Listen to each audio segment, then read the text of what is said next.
I bought my dream abandoned lake mansion. A place to heal and rebuild, a promise I made to my daughter.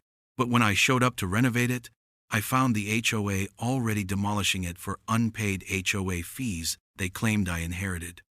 The president showed up in her fancy SUV, handing me a bill for $112,000 and told me my deed meant nothing. She thought she had all the power, with her fake documents and local cops on her side. But what that HOA Karen didn't know was that her entire neighborhood kingdom was built on a lie. A secret I found buried deep in the county records that was about to bring it all crashing down. Where are you watching this from? Let me know in the comments, because this is the story of how one man took on a corrupt board. And if you believe every homeowner has the right to fight back against a power-hungry HOA, hit that subscribe button, because you're about to see their entire fake empire get dismantled. The old Ford rattled over the last stretch of broken asphalt before the road turned to gravel. For the final half-mile, trees formed a canopy overhead, thick and green, shutting out the rest of the world. It was exactly what I'd paid for. Quiet. The county tax auction had been a quiet affair too. Just me, a few investors who lost interest when they heard the word asbestos and the monotone drone of the auctioneer. They saw a liability. I saw a promise I'd made to my daughter, Jessie. I eased the truck to a stop where the driveway opened up, killing the engine. The silence that rushed in was heavy, broken only by the chirping of birds and the rustle of a squirrel in the leaves. And there it was, the house. It wasn't just a mansion. It was a ghost, built in the 50s, all stone and dark timber, with a roofline that sagged in a few places, like a tired old man slouching his shoulders. The paint was peeling off the window frames in long, sun-baked strips, but the bones were good. I could see it from 50 yards away. The foundation was solid, the chimney was straight.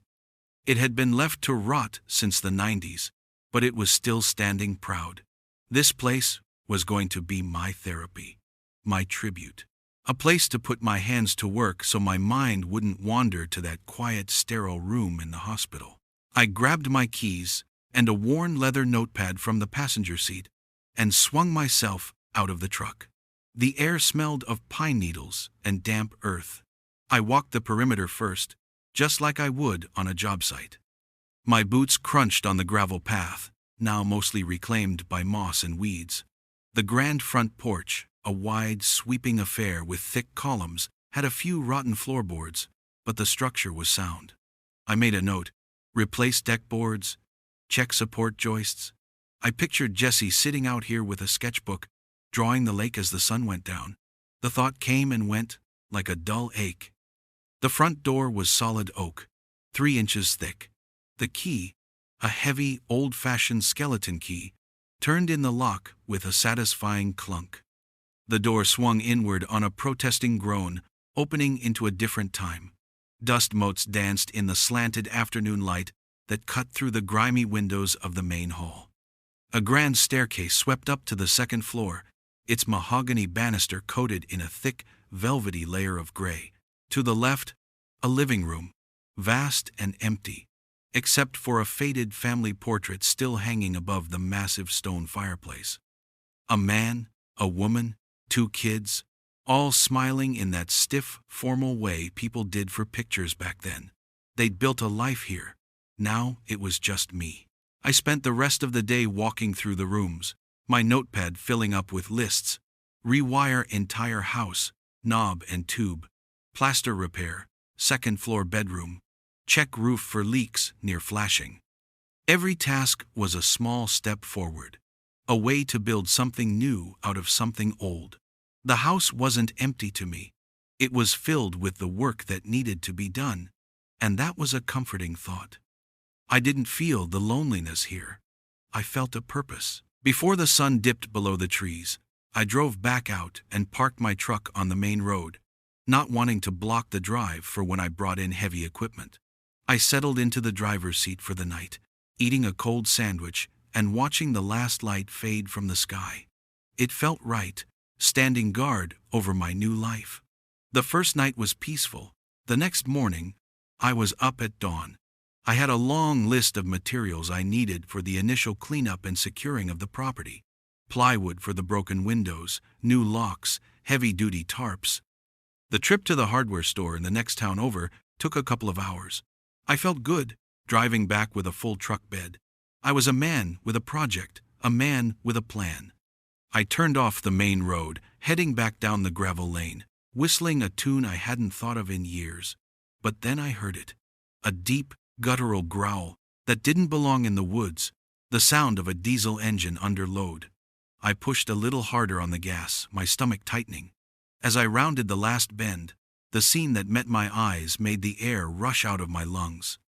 A bulldozer was parked on what used to be the front lawn, its tracks having chewed the earth into a muddy mess.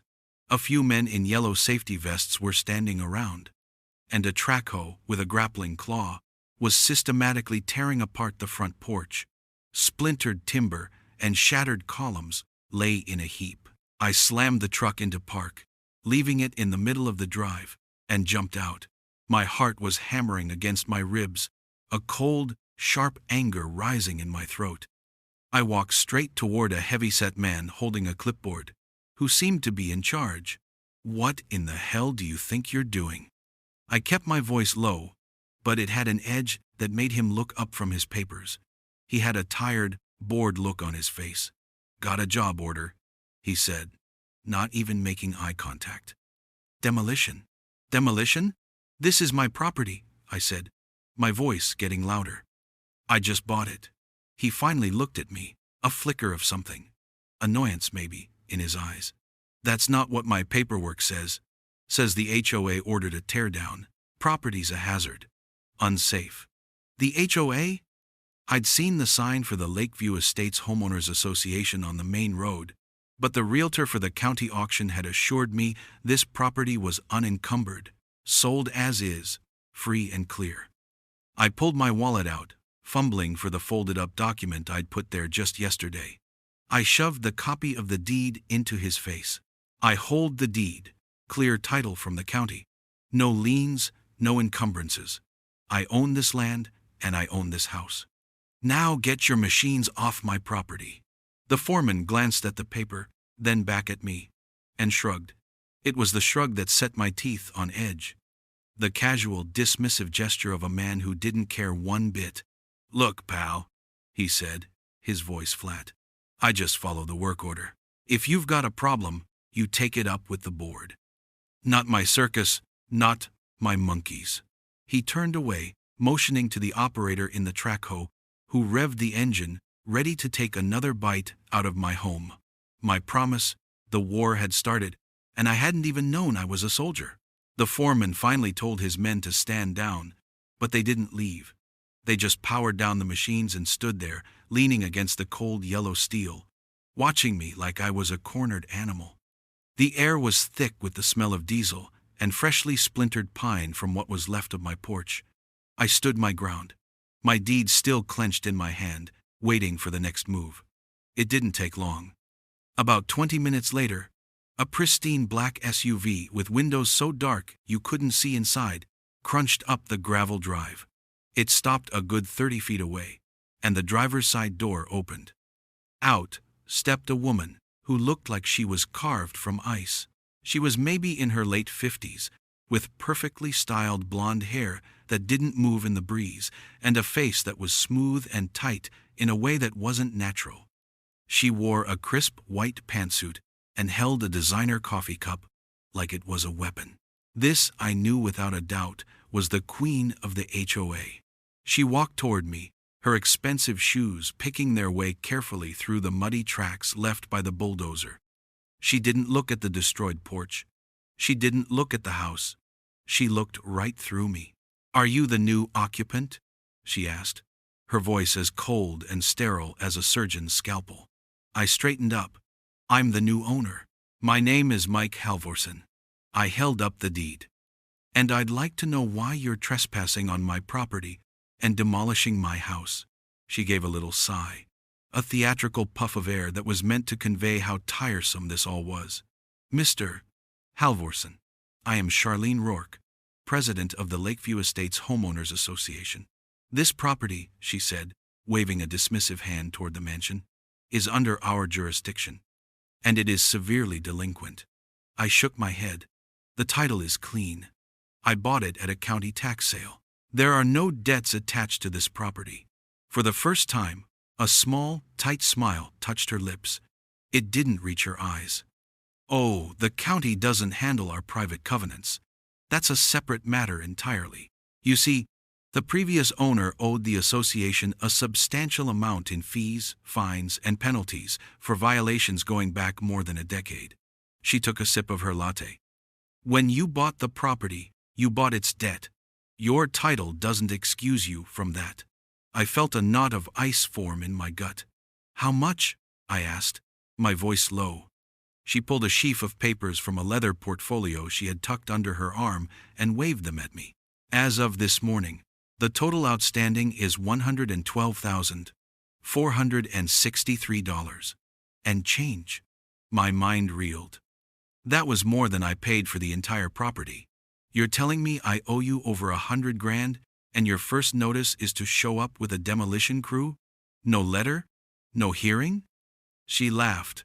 A short, sharp bark that had no humor in it. The notices were sent to the last known address of the prior owner for years. The emergency abatement order for demolition was posted publicly. It is not our responsibility to track down prospective buyers. The property is unsafe and in violation. Until the debt is cleared, it belongs to the association to remedy. Her words were smooth, practiced, designed to make you feel stupid and powerless. But all I felt was a slow, burning rage. Get off my land, I said, you and your crew, now. Her smile vanished. This demolition will proceed, Mr. Halvorsen. Pay the debt, or we will. She turned, walked back to her black SUV, and drove away, leaving me standing in the ruins. The first thing I did was find a lawyer. The town was small, and there weren't many options. I ended up in a cramped office above a bakery that smelled of old paper and stale coffee. The lawyer, a man named Arthur Pyle, was in his late 60s, with a kind face and tired eyes. He listened patiently as I laid out the whole story, spreading my deed and the auction papers on his desk. He looked them over, nodding slowly. The deed is ironclad, he confirmed. County sale wipes all prior governmental liens. You own the property, no question. I felt a surge of relief. So she's lying. The HOA can't do this. Arthur took off his glasses and rubbed his eyes. The tired look deepened. It's complicated, Mike, he said, and I knew from his tone I wasn't going to like the rest of the sentence. Private covenants, like HOA agreements, can sometimes survive a tax sale depending on the wording. And Charlene Rourke, she runs this town. In a way, she sits on the planning commission. Her brother-in-law is the code enforcement chief. They have friendly judges who rubber stamp their filings. They make life very, very difficult for anyone who crosses them. He leaned forward, his voice dropping. They're bullies. And frankly, they have a war chest for legal fees that I can't compete with. I'm sorry. My advice is to try and negotiate a settlement. I can't take them on. No one in this town will. He looked genuinely apologetic, but it didn't help. I left his office feeling more alone than ever. The system I believed in, the one where a deed meant you owned something, was just a piece of paper. The real power belonged to a woman in a white pantsuit. That night, I didn't go back to the motel. I couldn't. I drove back to the property and parked the truck right in front of the wreckage of the porch. I couldn't bring myself to go inside the house. It felt violated. I leaned the seat back and closed my eyes, but I didn't sleep. Instead, my mind drifted back to the last few months with Jessie. I saw her in the hospital bed, propped up on pillows, a sketchbook resting on her knees. Her hands were thin, the pencil unsteady, but her eyes were bright as she sketched. She was drawing houses, lakefront houses with big porches and lots of windows. For when you get better, I'd told her, my voice thick. We'll find one, and I'll fix it up for you, just like you want. She'd looked up at me and smiled, a weak but genuine smile. "A place for you, Dad," she'd whispered, "so you won't be alone." A tear slipped from the corner of my eye and ran down my temple. I was alone now, and they were tearing down the last promise I ever made to her. The grief and the anger twisted together inside me, hardening into something cold and solid. This wasn't just about a house anymore. This was about that promise. The rumble woke me just after sunrise. It was a deeper sound this time, louder. I sat up, my back aching from sleeping in the truck, and looked out the windshield. My blood ran cold. The track hoe and the bulldozer were still there, but they weren't alone. A massive front-end loader was rolling down the drive, its huge bucket big enough to swallow my truck whole. And behind it was another track hoe, this one bigger, with a wicked-looking hydraulic hammer attachment on the end of its arm instead of a bucket. This wasn't a warning anymore. This wasn't a negotiation. They had brought the machines to turn my house into a pile of rubble. This was war. I didn't try to stand in front of the machines. I'm not a fool. I'm a contractor, and I know what that equipment can do. A man against a machine is just meat. Instead, I backed my truck out of the way, parked it on the side of the road, and watched. I took out my phone, and I recorded. I filmed as they brought the bigger track hoe in, the one with the hammer.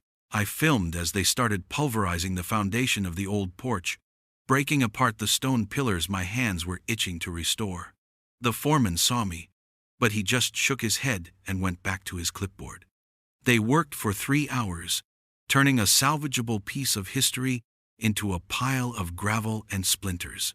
When they finally left for the day, the silence they left behind was worse than the noise. I walked through the debris field, the ground trembling just a little bit with the memory of the machines. The entire front of the house was now an open wound. That night, I didn't sleep. I drove to a 24-hour lumber yard and filled my truck with the heaviest sheets of plywood I could find and boxes of long, thick screws. Before the sun came up, I was back at the property, working under the glow of my truck's headlights. I boarded up every window on the ground floor. I screwed a double layer of 3/4-inch plywood over the front door entrance, sealing the house completely. I wasn't just covering holes, I was fortifying a position. Each screw I drove in was an act of defiance. This was my land. This was my house. I was making my stand. It was almost noon when a sheriff's cruiser pulled into the drive. A young deputy got out, looking uncomfortable. He wasn't here to help. He was here with a message. He handed me a thick envelope. "Mr. Halverson, I've been ordered to serve you with this." It was a temporary injunction. A judge I'd never met in a court I hadn't been to had ordered me to cease and desist all activity on my own property. I was officially barred from entry. The document was full of legal words, but the meaning was simple. Charlene had won the first round. The paper claimed the structure was under emergency abatement due to being critically unsafe, and my presence was interfering with the HOA's mandated remediation. It was a perfectly wrapped package of lies. Before the deputy had even driven away, a white van from a private security company pulled up. 2 men got out and began pounding bright red warning signs into the lawn. "Danger! Unsafe structure! No trespassing! By order of the Lakeview Estates OA." They then started installing small, dome-shaped security cameras on posts, pointing them at the house, at the drive, at me. I was being locked out and put under surveillance on my own land. I felt a cold, hard knot in my stomach. I was an outlaw, on a property I owned free and clear. I had to find an ally. I spent the afternoon driving slowly through the neighborhood. It was the kind of place where every lawn was perfect, every hedge was trimmed to the inch, and every house looked like it came from the same catalog. But there was a stillness to it that felt wrong. People were outside, watering their flowers or getting their mail. But when they saw my truck, they'd turn their backs. Their heads would go down. Eyes would be averted. No one wanted to talk to the man with the problem. I tried knocking on a few doors. One woman cracked the door open and told me she was busy before I could even say my name. At another house, a man just shook his head through the glass of his storm door. The fear here was thick. You could almost smell it. I was about to give up when I saw him. An older guy, maybe in his mid-70s, was in his open garage, tinkering with an old lawnmower engine.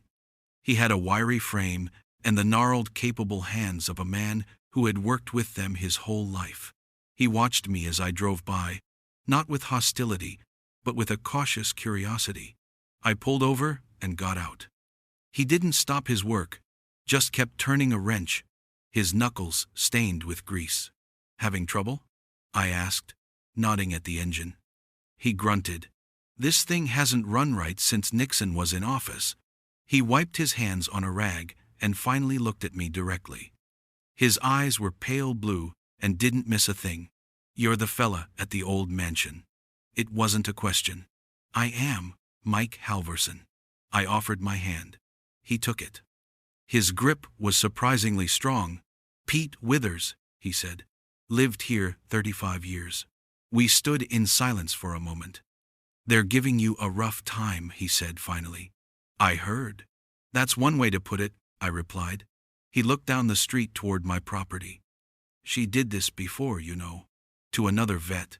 A guy named Henderson. Army fella.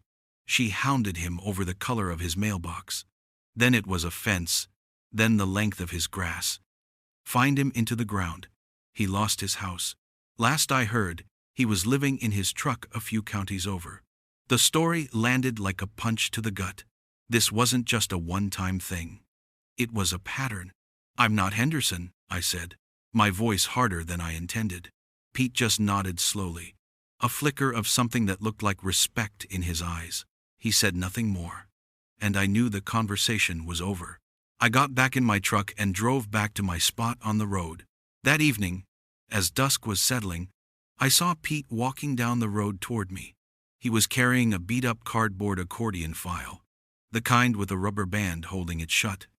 He looked both ways before he approached my truck, like he was doing something illegal. He came up to my window and passed the file through. It was heavy with paper. "This is the original set," he said, his voice low. "From 1986, before she and her cronies started changing things. Quietly. Illegally."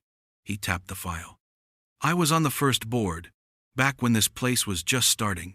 We were neighbors then, not subjects." He looked me dead in the eye. "Don't tell anyone where you got this." And then he turned and walked back toward his house without another word. I waited until it was completely dark. I sat in the cab of my truck, the security cameras watching me from 100 yards away, and I opened the file. The pages were yellow and brittle, the text faded from an old dot matrix printer. It was a mess of legal language, dense and boring, but I read every single word, my little pen light sliding across the lines. I read about easements and architectural committees, about meeting quorums and special assessments. It all seemed useless. Then, deep in an addendum section, under a subheading titled Lien and Covenant Enforcement, I found it. A single sentence buried in a long paragraph. "All liens, fines, or other financial encumbrances levied by the association shall be considered null and void if not collected or legally satisfied within a period of 10 calendar years from the date of initial assessment." 10 years. The violations Charlene was talking about went back more than a decade. The bulk of that, $112,000, it was phantom debt. It was expired. It was illegal. My hands started to tremble, the beam of my penlight shaking on the page. She didn't have a right to any of it. It was all a lie. That 10-year clause wasn't just a crack in Charlene's armor. It was a fault line. But an old document given to me by a neighbor wasn't going to be enough. I needed something official, something undeniable. The next morning, instead of watching the security cameras watch me, I drove 50 miles to the county seat.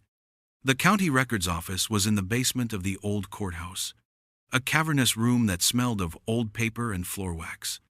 Rows of towering metal shelves held dusty leather-bound ledgers and a few clerks typed away at ancient-looking computers. This was a place where facts were stored, stripped of emotion.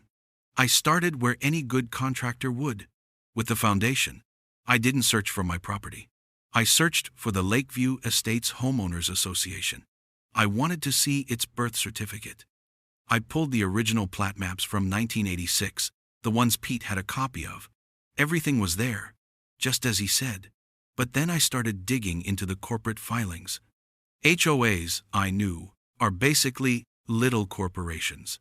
They have to file paperwork with the state, renew their status, document changes to their bylaws. It's boring, procedural stuff, but it's the law. I spent hours scrolling through microfilm, my eyes burning from the weird green glow of the reader. I tracked the HOA's filings, year by year. 1986, filed. 1987, filed. Everything was in order through the 90s. Then, the filings got sloppy. A missed year here, a late submission there, and then, after 2003, they stopped. Completely. For 17 years, there wasn't a single official renewal. No record of a board meeting, no amended bylaws filed with the county as required by state law. They had just kept going. Operating like a government in exile. Collecting fees and terrorizing people, without any actual legal authority to do so. The corporation had been administratively dissolved by the state in 2005 for failure to file.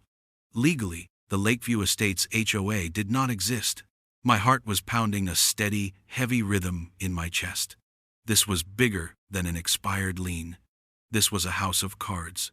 But I needed confirmation. I asked one of the clerks if she knew any retired title officers, people who dealt with this kind of property law minutia every day. She gave me the name of a woman, Elaine, who had worked in this very office for 40 years before retiring. I found her in a small house on the other side of town, tending to a garden full of prize-winning roses.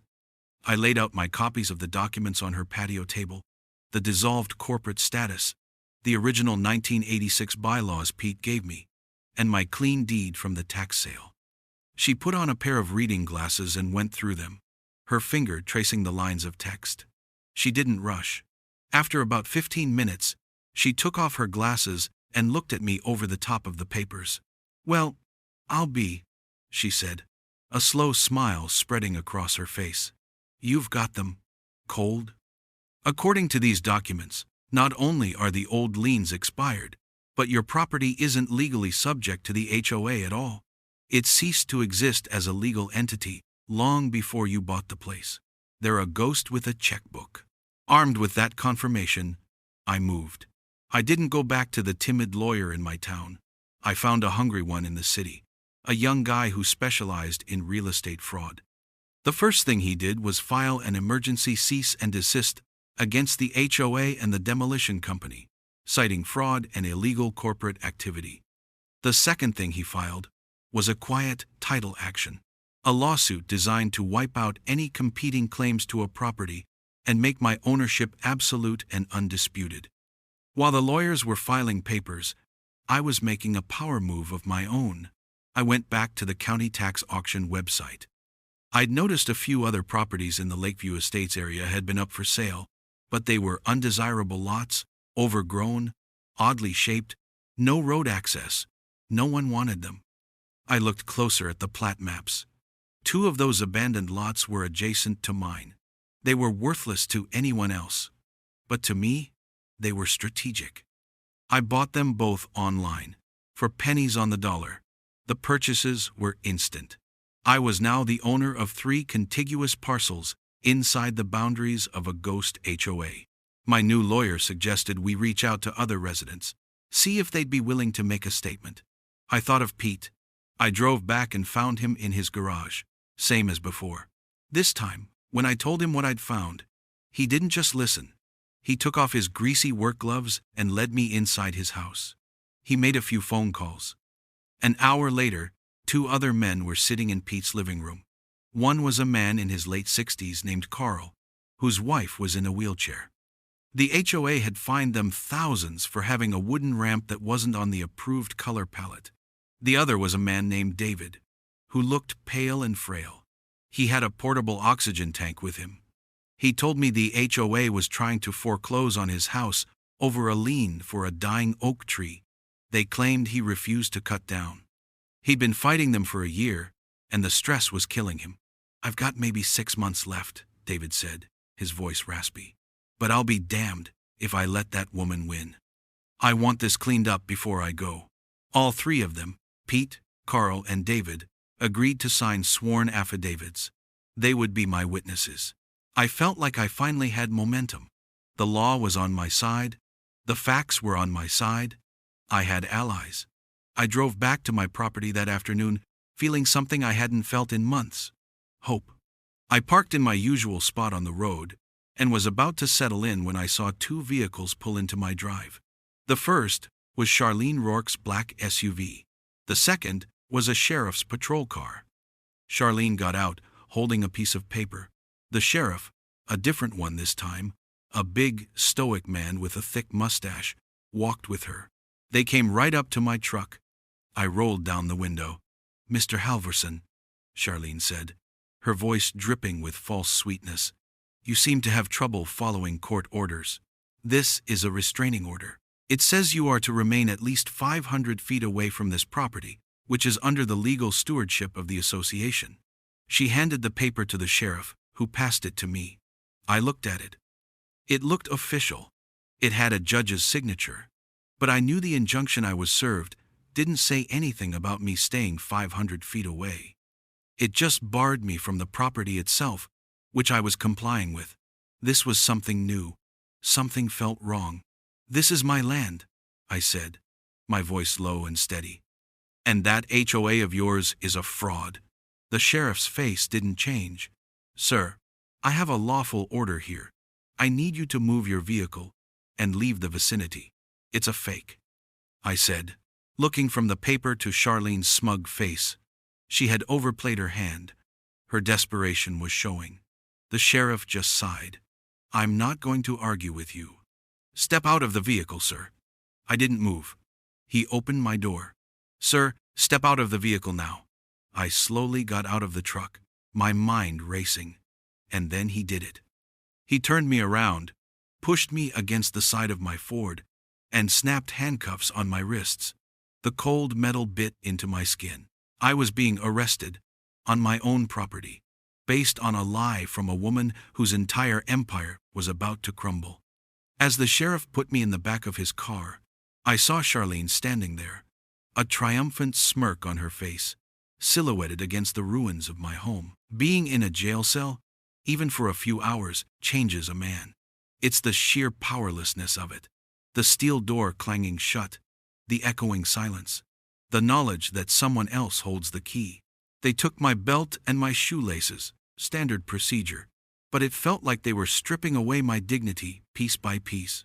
My lawyer had me out on bail by midnight. The forged restraining order charge was so flimsy it wouldn't even make it to a judge, but the damage was done.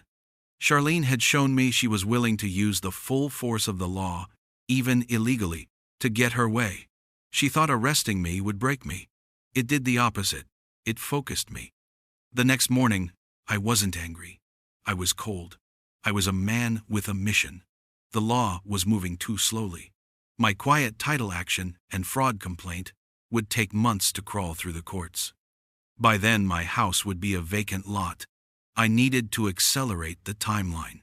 I went back to Pete's file, the original 1986 bylaws.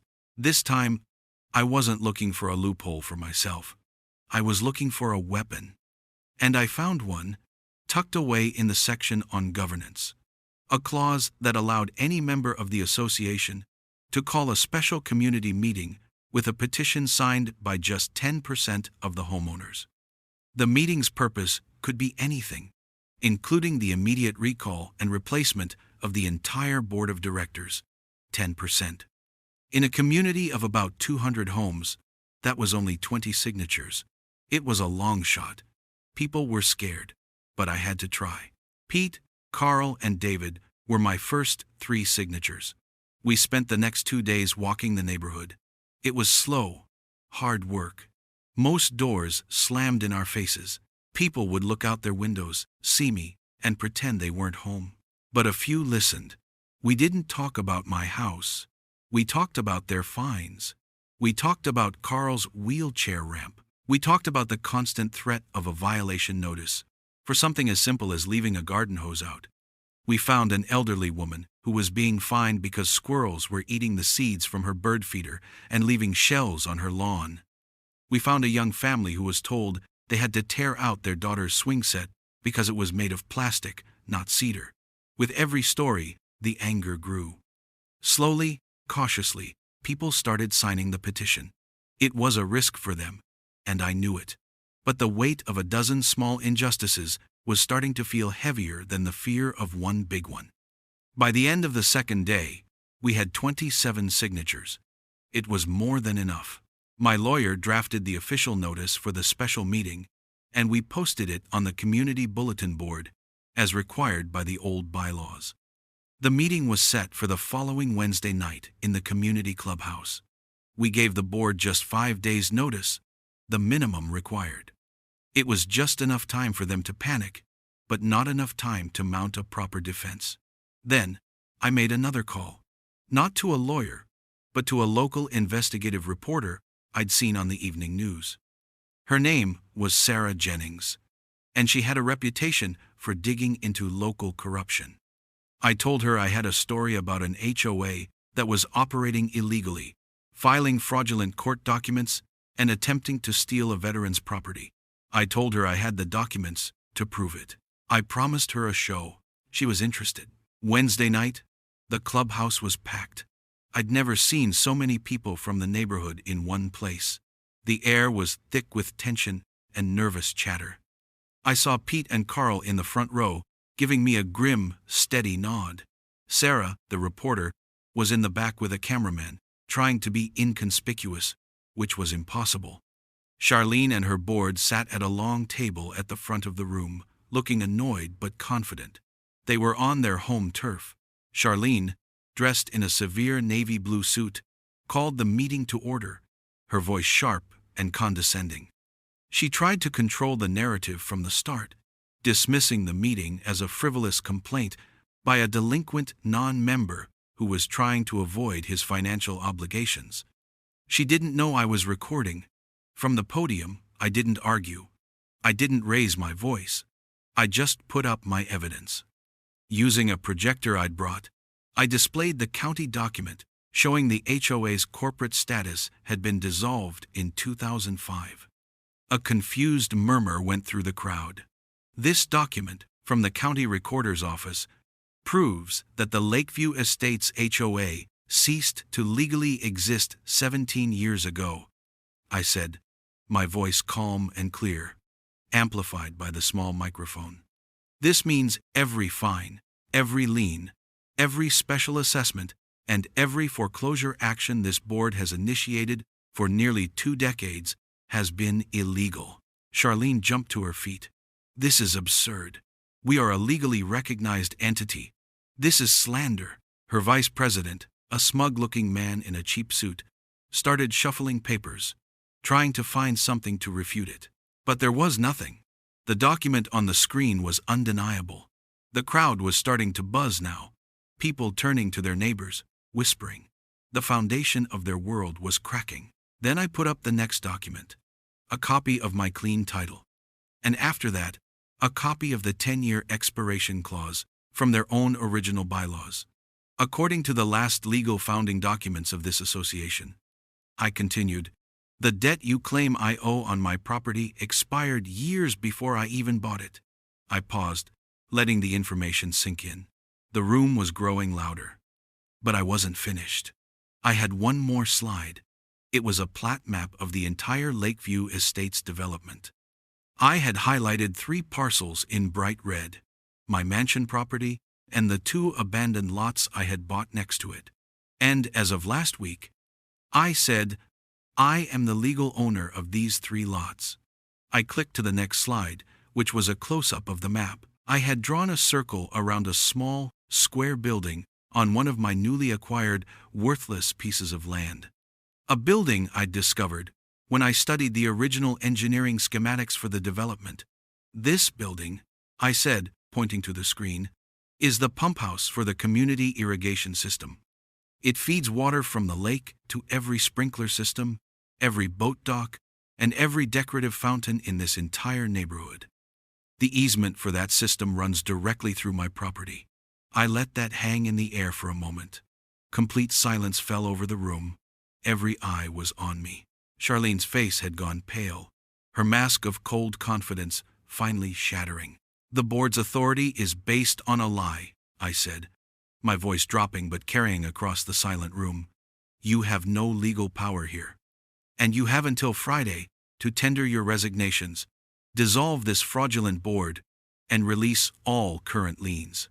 If you don't, I looked directly at Charlene, I will be forced to protect my property rights, and I will shut off the valve.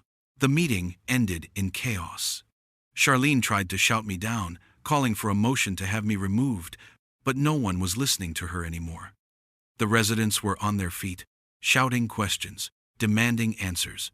People were waving their own fine notices in the air, yelling at the board members, who just sat there, stunned and silent. The news camera was capturing it all. I didn't stay. I made my statement, packed up my projector, and walked out, leaving the fire I'd started to burn on its own. The threat I made wasn't a bluff. I spent all of Thursday at my property. The security company hired by the HOA had already pulled their cameras and left. The demolition crew was long gone. For the first time in weeks, the land was quiet. I went to the pump house, a small, unassuming cinder block building near the edge of the woods, on my newly acquired land. The lock was old and rusted. It took me less than 5 minutes with a bolt cutter to get inside. The equipment was old but solid, a big cast iron pump and a series of heavy gate valves with large, red cast iron wheels. It would take a massive wrench and a lot of muscle, but I could absolutely shut it down. I changed the cheap padlock to a heavy-duty one I'd bought myself. I now held the key. I expected Charlene to call, to try and negotiate. She didn't. That woman was not built to surrender. Her only move was to double down. Panic makes people sloppy, and Charlene was in a full-blown panic. Instead of resigning, she went on the offensive. Thursday afternoon, I started getting calls from Pete. Charlene had started a smear campaign. An email went out to the entire community email list, filled with lies. She claimed I was an unstable, disgruntled developer trying to take over the community through threats and intimidation. Then, it got personal. She claimed she'd done a background check on me and discovered my daughter Jessie hadn't died from cancer. The email hinted darkly at a drug problem, a shameful secret I was trying to hide. Reading those words, sent to me by Pete, ignited a rage in me so pure and so hot it burned away any last shred of sympathy I might have had for her. This wasn't about power or money for her anymore. This was pure, vindictive cruelty. She wasn't just trying to win. She was trying to hurt me in the deepest way she could. But even that wasn't her biggest mistake. Her final, desperate overreach came that night. She thought she could solve her problem at the source. She thought she could take back control of the water. I wasn't sleeping in my truck anymore. I was camped out on the ruined porch of my own house, under a tarp, but I had a feeling they might try something. Before settling in for the night, I'd driven to a sporting goods store and bought a couple of cheap, motion-activated trail cameras. I strapped one to a tree with a clear view of the pump house and another one pointing down the long gravel driveway. I didn't expect to catch anything, but for $100, it was cheap insurance. Just after 2 a.m, my phone buzzed. It was connected to the camera's memory cards. The first camera had triggered. A grainy, black and white image appeared on my screen. It was a car, an SUV, coming down my drive with its headlights off. A few minutes later, another buzz. An image from the second camera. 3 figures, dressed in dark clothing, were at the door of the pump house. One was working on the new lock I'd installed with a crowbar. I recognized them immediately.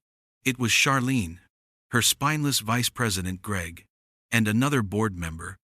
I could see their faces clearly, in the infrared glow. They were trespassing on my property, attempting to break into my pump house. They were committing a felony, and I had them on camera. I didn't call the sheriff, not yet. I watched them on my phone's live feed for a few minutes. They were clumsy, making a racket. The crowbar wasn't working on my lock. Greg was trying to pry the door frame itself away from the cinder block. It was pathetic. I took my phone, walked out to the main road, and made the call. I told the dispatcher that I was the owner of the property at lot 117, and that I had video evidence of a break-in in progress. I gave them the names of the individuals I could identify. I was calm, clear, and precise. Then I walked back to my porch and waited. It took less than 10 minutes. The flashing blue and red lights cut through the woods long before I heard the sirens. 2 patrol cars came roaring down the drive. The trio at the pump house froze like deer in the headlights, caught in the sudden flood of light. They were trapped. I walked down to meet the deputies, my phone in my hand. "That's them," I said, pointing to Charlene and her crew. The lead deputy, the same big man who had arrested me, looked at them, then back at me. His face was a mask of professional neutrality, but I saw a flicker of understanding in his eyes. "They're the HOA board," he said, stating the obvious. "They are," I said. "And they are trespassing on my private property, attempting to destroy my lock and illegally access my equipment. And this," I turned the phone around and showed him the live camera feed, "is the proof." He looked at the phone, then at Charlene, whose face had crumpled in the flashing lights. Her arrogance was gone, replaced by pure, naked fear. She started sputtering about easements and community property, but her voice was thin and reedy. The deputy wasn't listening. He'd seen enough. He looked at me, then back at his partner. "Cuff 'em," he said. Watching them put Charlene Rourke in handcuffs was a moment of quiet, profound satisfaction. All her power, all her bullying and fake authority, evaporated as the cold steel clicked shut around her wrists. As they led her to the patrol car, the reporter, Sarah, pulled up, her cameraman right behind her. A tip from Pete. They'd been waiting down the road. The camera started rolling as the deputy read Charlene her rights. Justice, it turned out, could be swift. Standing there under the police lights, the deputy came over to me. "Your lawyer was right," he said, his voice low. "We got the confirmation from the county clerk this afternoon. Your quiet title action is unopposed. And this HOA." He gestured with his head toward Charlene in the back of the squad car. "As far as the county is concerned, it's dissolved." A small cheer went up from the shadows. Pete and a few other neighbors had come out to watch the show. Pete walked over to me, his face lit by the flashing lights, and he was smiling for the first time since I'd met him. "We got our neighborhood back," he said, his voice thick with emotion. Then, he looked at the official Lakeview Estates sign at the entrance to the drive, the one with a long list of rules printed beneath it. He walked over to it, grabbed the bottom edge, and with a grunt, ripped it out of the ground. The fight was over. We had won. The sun rose on a different world. The police lights were gone. The quiet returned, but it wasn't the heavy, watchful silence of before. It was a peaceful silence. I stood on the muddy ground where my porch used to be, sipping coffee from a thermos, and for the first time, it didn't feel like a battlefield. It felt like a job site. The news story broke that morning, first on the local station's website, then on the evening broadcast. Sarah, the reporter, had done her homework. She had the video of the disastrous community meeting, the footage of Charlene's arrest, and interviews with Pete and Carl. She even had a statement from the county confirming the HOA's dissolved legal status. The story laid out the entire ugly truth. A decade of illegal fines, harassment, and abuse of power, all built on a foundation of lies. Charlene Rourke, facing felony charges for breaking and entering, and a slew of misdemeanors for filing fraudulent documents, had bigger problems than a neighborhood recall. Her little kingdom had crumbled overnight. The fallout was immediate. The vice president and the rest of the board resigned by email before noon. Phones started ringing all over the neighborhood. People who had been terrified to speak were now openly sharing their stories. It turned out the secretary of the board, a woman named Monica Dell, who had always seemed apologetic, had kept meticulous private records of every illegal fine and every hushed conversation. Fearing she'd be dragged down with Charlene, she handed everything over to a lawyer who began assembling a massive class action lawsuit. The scope of the fraud was staggering. Families had paid tens of thousands of dollars in fines for things like having the wrong kind of mailbox or a basketball hoop that was left out overnight. All of that money, it was discovered, had gone into an unaudited account that Charlene controlled personally. Within a week, a judge had frozen her assets. I didn't pay much attention to the lawsuits or the drama. That was their fight. My fight was with a pile of ruined timber and a house that needed healing. On Saturday morning, I was out front with a wheelbarrow and a shovel, starting the long, slow work of clearing the debris from the demolition. It was back-breaking, tedious work, but it felt good. Every shovelful of broken wood felt like I was clearing away the past. Around 9 o'clock, a pickup truck rattled down the drive. It was Pete. He got out, pulled a pair of leather work gloves from his back pocket, and grabbed a rake from my truck bed. "Figured you could use a hand," he said, and got to work without another word.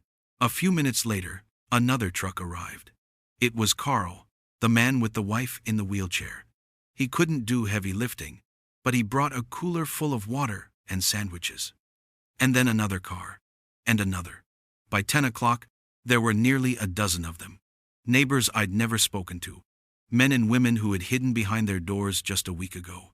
They came with shovels, saws, and strong backs. No one asked me to pay them. No one asked for anything. They just showed up to help.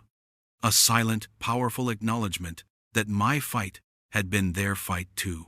We worked all day, a crew of unlikely allies, bonded by a shared sense of liberation. We cleared the wreckage, salvaged what timber we could, and by the time the sun started to set, the ground where the porch had been was clean and level, ready to be rebuilt. The months that followed were filled with the rhythms of construction. I hired a small crew, but most days, one or two of the neighbors would stop by to help for a few hours. Pete became my unofficial foreman, his lifetime of practical knowledge proving invaluable. The house slowly came back to life. New wiring replaced the old knob and tube. Fresh plaster covered the cracked walls.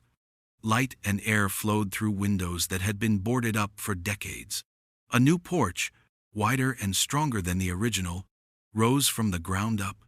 As we worked, we heard news of the old HOA. A new interim community board was formed, its only purpose to legally dissolve the association and refund the money. Checks started arriving in people's mailboxes. Some families got tens of thousands of dollars back. The Henderson fellow, the vet who'd been run out of town years ago, was located. He received a check for over $50,000, enough to get out of his truck and into a small apartment. Charlene, stripped of her assets and facing jail time, sold her house and disappeared. My final project was the dock. The old one had long since rotted away, leaving only a few skeletal pilings in the water. Jessie had always dreamed of a house with a dock, a place to sit with her feet in the water and watch the dragonflies. I built it myself, plank by plank, using the best cedar I could find. It was a simple, sturdy design, nothing fancy.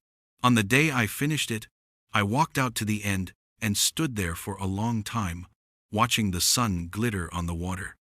The house was behind me, no longer a ghost, but a home. I thought of the promise I'd made to her. In that quiet hospital room, I'd kept it. I attached a small, simple bronze plaque to the final post. It had just 2 words on it: Jessie's Reach. A few weeks later, the reporter, Sarah, came back to visit. She didn't bring a camera this time. We sat on the new porch, drinking iced tea. "People need to know how you did it," she said. Everyone feels so powerless against these organizations. I looked out at the calm lake, then at the solid roof over my head, and thought about the long journey to get here. It wasn't complicated, I told her. I didn't beat the HOA with lawyers or fancy legal tricks. I beat them with a level, a deed, and a valve wrench. A man's property is his own, and sometimes you have to be willing to shut off the water to prove it.